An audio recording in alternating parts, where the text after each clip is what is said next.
Greetings, fellow devs. Welcome to another episode of George's Guides. I'm your host, George, and today we are going to be starting the book, The Nature of Code by Daniel Schiffman. This can be found at natureofcode.com, where the entire book is free online. If you do want to support the author, you can purchase the book in both PDF format or in paperback as well, if you like paper. Cool thing about this book is it uses, once we get way down here, the Creative Commons Attribution Non-Commercial 3.0 unreported license, which means you can use the book and the book's information so long as you give credit to where it came from. So we're going to start with the introduction here, and we are going to do a random walk. Now the book itself, at least for the introduction, is in processing. We aren't going to use processing. We're going to use p5. So here's the reference sheet for p5, p5.js. So yes, we are going to make this random walker in p5. So basically the premise is you take a coin, flip it twice, and you choose which direction to walk, and then you just randomly walk around. And we're going to do that with code, and we're going to do that with JavaScript. So let's create a sketch. We are using p5, so that's good.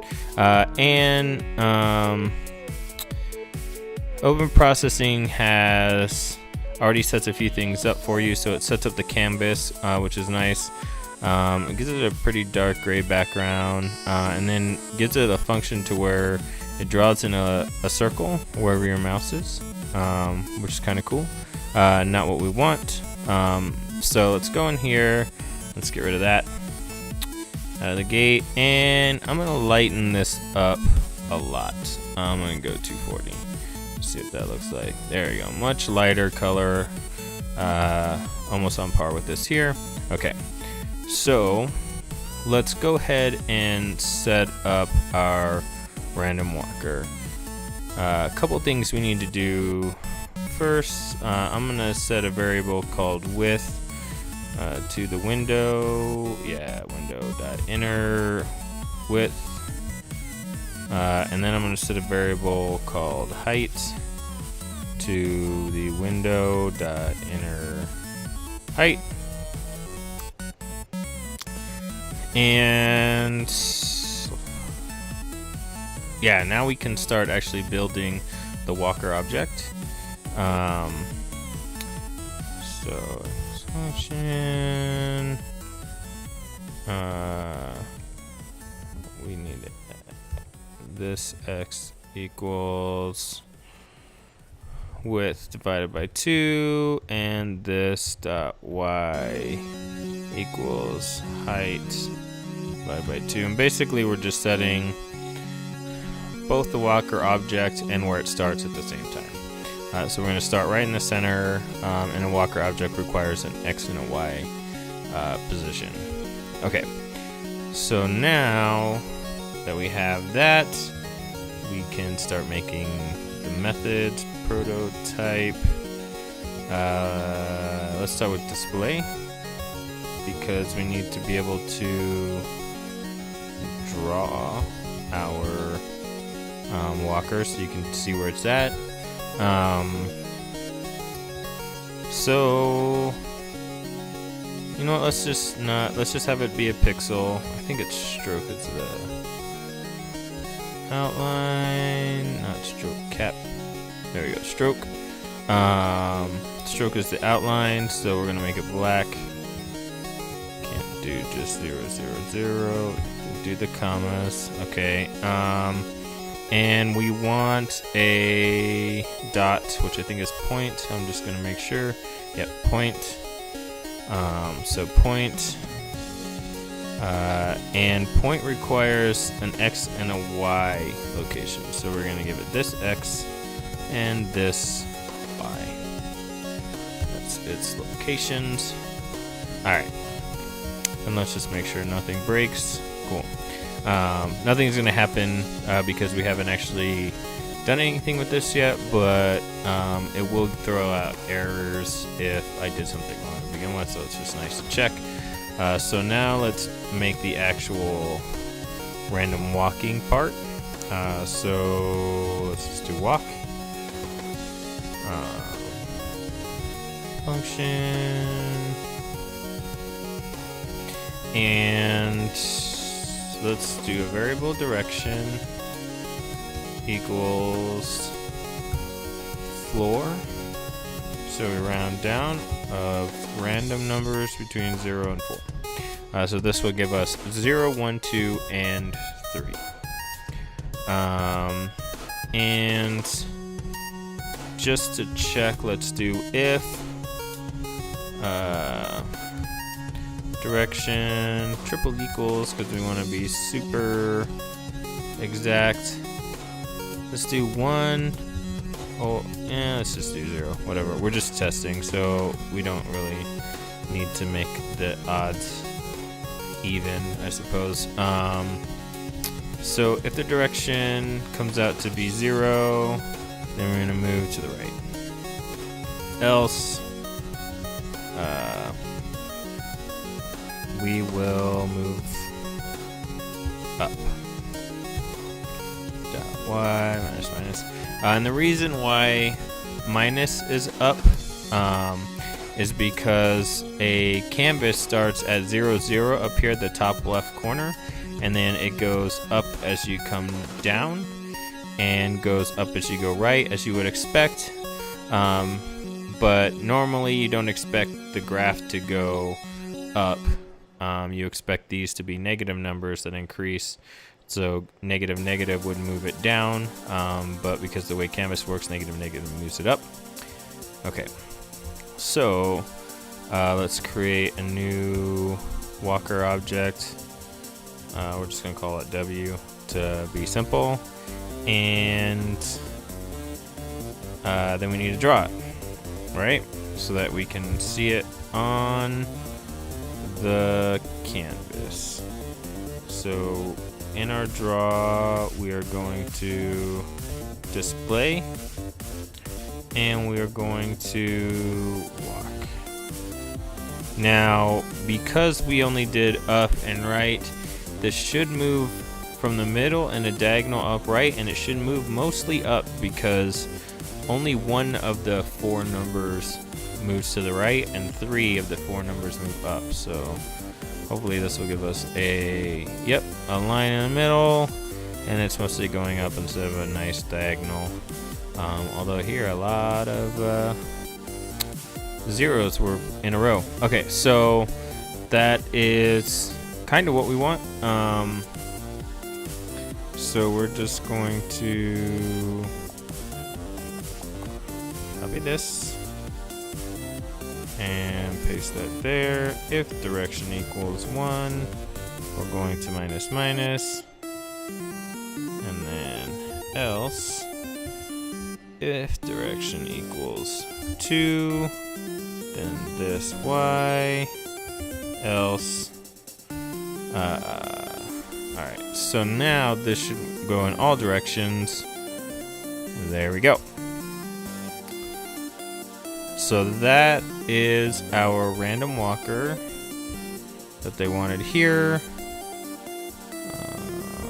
Yep, so a lot of the code here showing, and here's theirs working. Okay, so our walker only moves up, down, right, and left, but each pixel is surrounded by 8 other pixels. So it doesn't move all the best way it can. So, you know what? First, let's do something else, actually. Instead of, just so that we can see this easier, and plus I think this is probably going to look cool, let's do circles. So I'm going to set a variable named circle size. And for now, let's set it at 20. And let's not do an outline. So I believe that's no stroke. No stroke, yep, okay. So let's get rid of the outline. And then we're gonna do fill to fill in the color. Let's do green, 255, 0. And instead of a dot, we're going to do a circle, which we do an ellipse, and circle size by circle size. So this should make a nice circle. And then, because we don't want it, this will move as a giant blob. Oh, nope. Oh, I misspelled something. Okay, see? And that's why I did that test earlier, just to see, because it'll just spit out an error.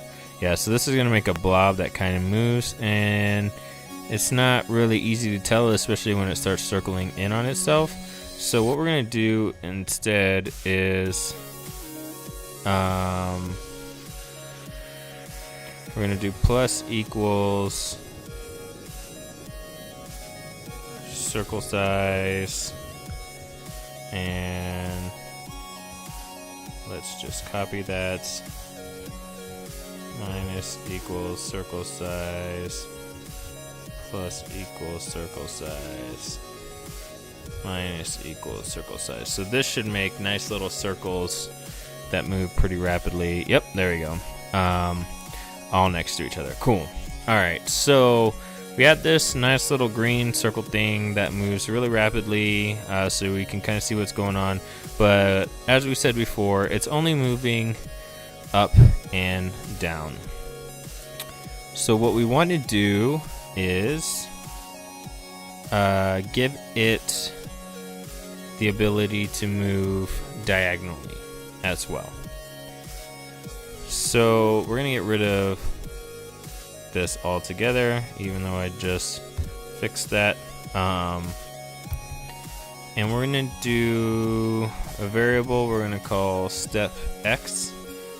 So basically what we're going to do is try to determine if it steps right, forward, or left.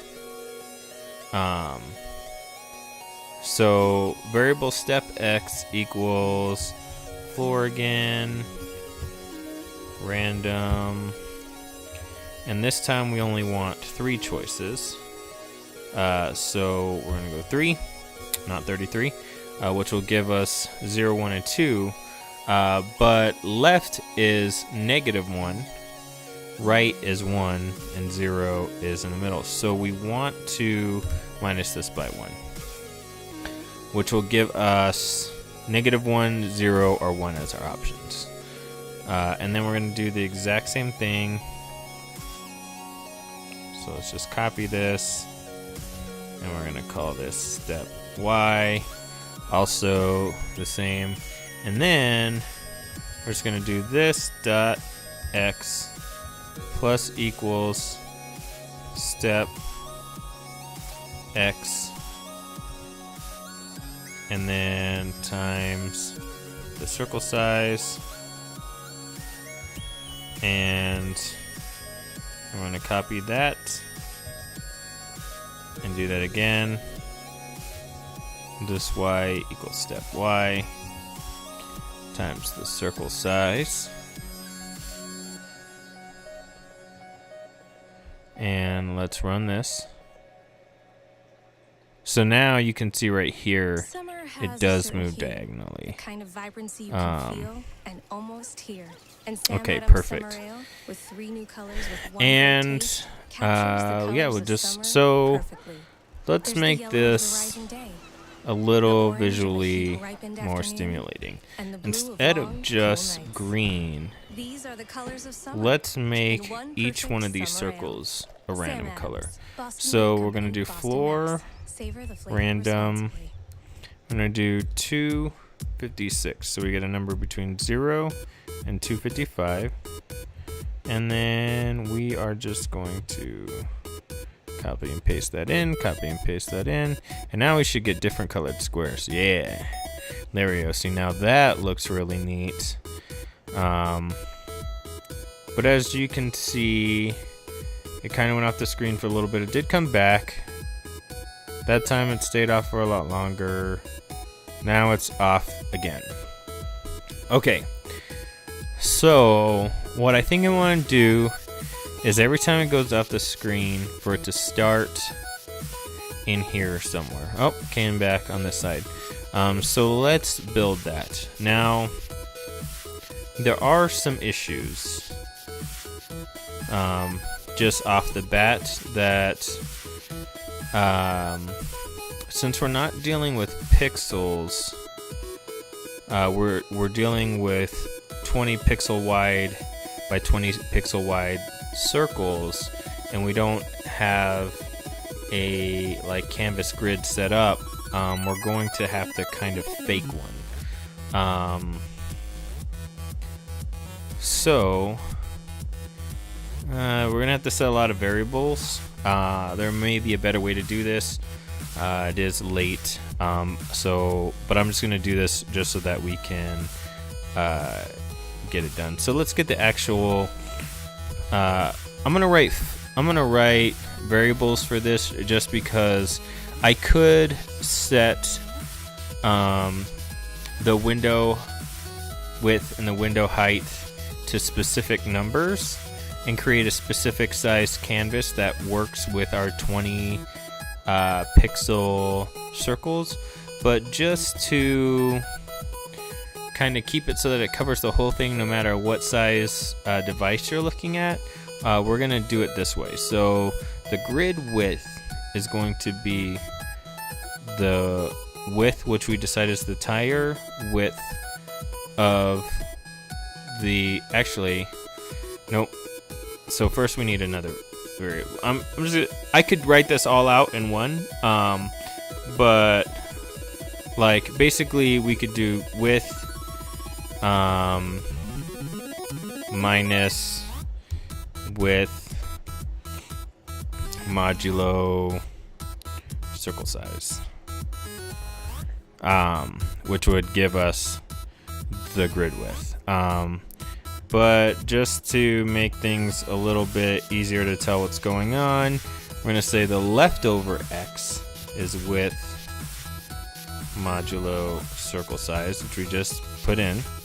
And what modulo is, it gets the remainder of this number divided by this number. So this number is probably like, I don't know, 14 something, or no, given that this, I'm guessing this is probably like 1166 or something like that. So it's not a number that's exactly divisible by 20. So if it is 1166, this modulo is going to be 6, and we want it to be exactly divided by 20. So we are going to minus the leftover, which is exactly what we just wrote. It's just a little bit easier to kind of tell what's going on here, since it's using kind of plain English.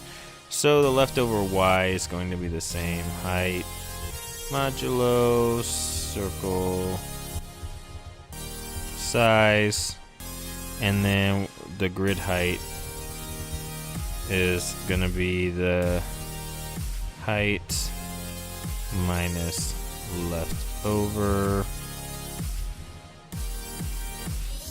y. Okay, so now we get the height and the width. And then normally a grid has rows and columns, so we are going to basically create those ourselves. So we're going to have a variable called columns, which equals the grid width.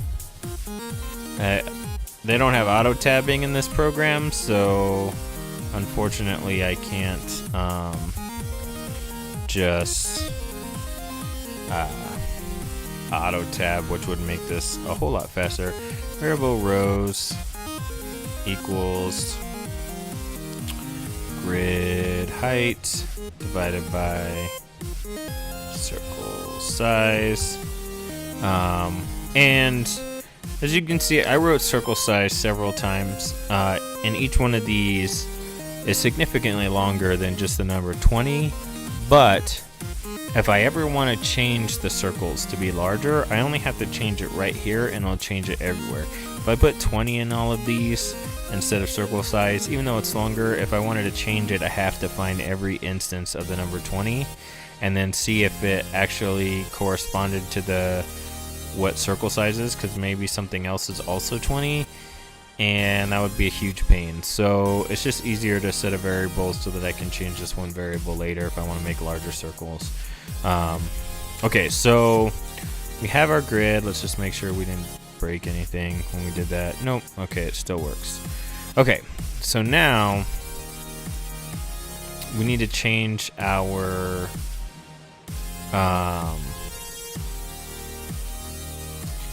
starting area. So we want the number of columns divided by 2 times the circle size.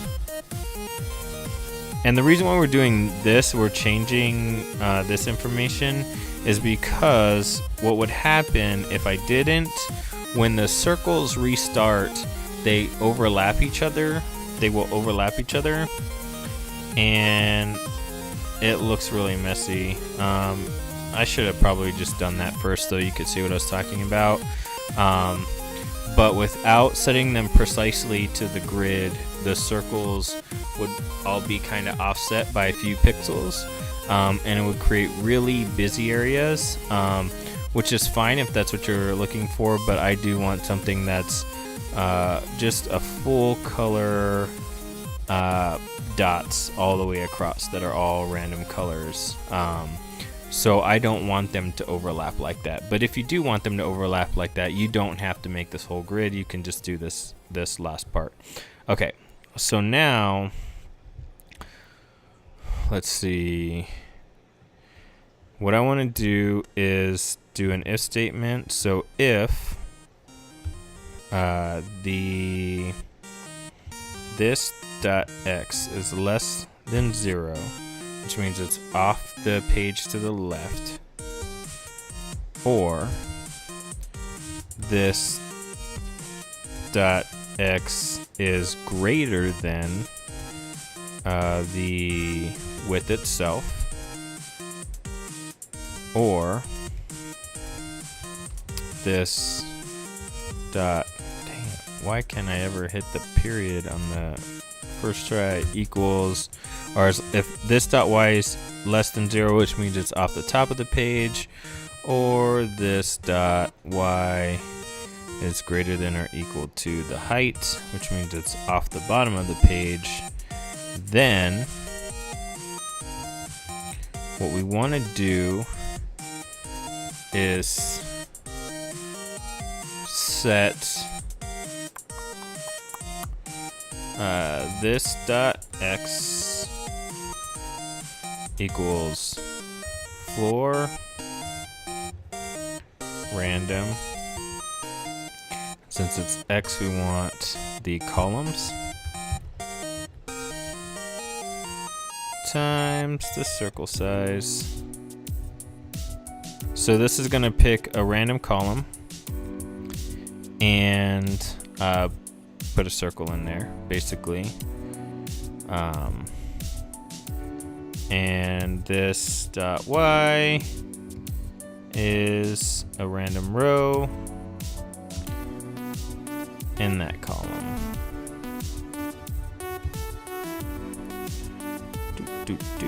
And we're also going to times that by the circle size. So that should put it, restart it in a random spot on the canvas. Else,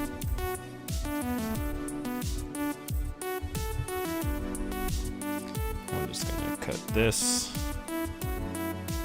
and put it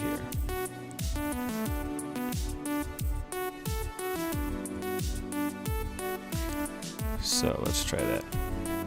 Alright, so if it goes off the screen, it should restart somewhere random. It's just gonna take a minute for it to go off the screen. Row is not defined. Okay, so we messed up somewhere. Oh, I think I called it rows. Yep, okay. Rows. So let's try that again. So do its thing, and it's making really cool art. So it did restart. It did kind of start on the edge. Maybe this time it'll start in the middle somewhere. If it goes off the page. Okay, yeah, perfect. Now what I want to see is if these get close enough to each other. Okay, perfect. The circles line up. So that's what all that extra grid work was for, so that when the circles do overlap each other, they would what am I trying to say? If they did overlap each other, they'll overlap each other perfectly and not be slightly off. And so you just kind of let this thing go, and I can show you what that looks like real quick. It's actually not that much code to change. So instead of columns, we'll just do width, and instead of rows, we'll just do height. And okay, I was going to say maybe this will throw out an error because I'm not using rows or columns, but it doesn't seem to care that much. So now if we watch this thing when it goes off the page, okay, see what's happening here? They're like slightly off of each other, and if we just let it keep going, soon it's going to get really muddled as more and more start at random places, and that may be what you're looking for. As I said before, that's not what I'm looking for, because now see they're all just like right here is really busy. There's so much going on. You know, all the in-between space is filled, which again could be exactly what you're looking for, but this just looks like a mess to me and it's very chaotic. So that's not what I want. So I'm going to put back what I had and have that there. But yeah, so now we have a random walker. It not only is random walking directions, but we do have it changing random colors and random starting points, which is a little more than this exercise was asking for. Here's just showing random number distribution. Yeah, so we'll get into this stuff later, but as far as what the actual originally wanted, I think we kind of went a little bit above and beyond what it was looking for to make this really cool little art maker, if you will. And these don't have to be circles. You can do all kinds of shapes. The P5 reference, if you look here, you got arcs, ellipses, lines, points, quads, rectangles, triangles even. So you could do any shape you want. I just chose to do circles because I think it's kind of cool, and lets you see like the individual. It reminds me of those things where you put the little plastic circles on and then you iron the top, and then you get like cool looking real life 8-bit art type of stuff. This is just one of those.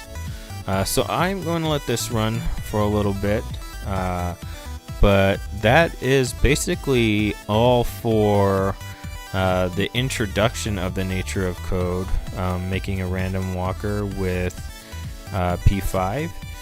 And until next time, dev life, yo.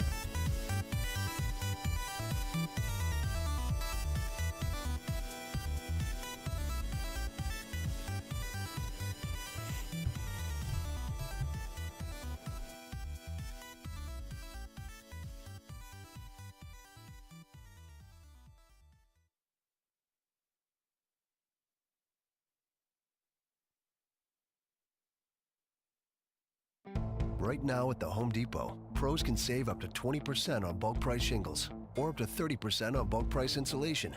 If you're buying a lot of either one, those are some pretty hefty savings. But we don't stop there. With next day job site delivery, you won't have to wait long or choose in-store pickup, and you won't have to wait at all. Save a whole lot of time and money with bulk pricing on shingles and insulation. Now at the Home Depot. More saving, more doing. See store for details, U.S. and Guam only.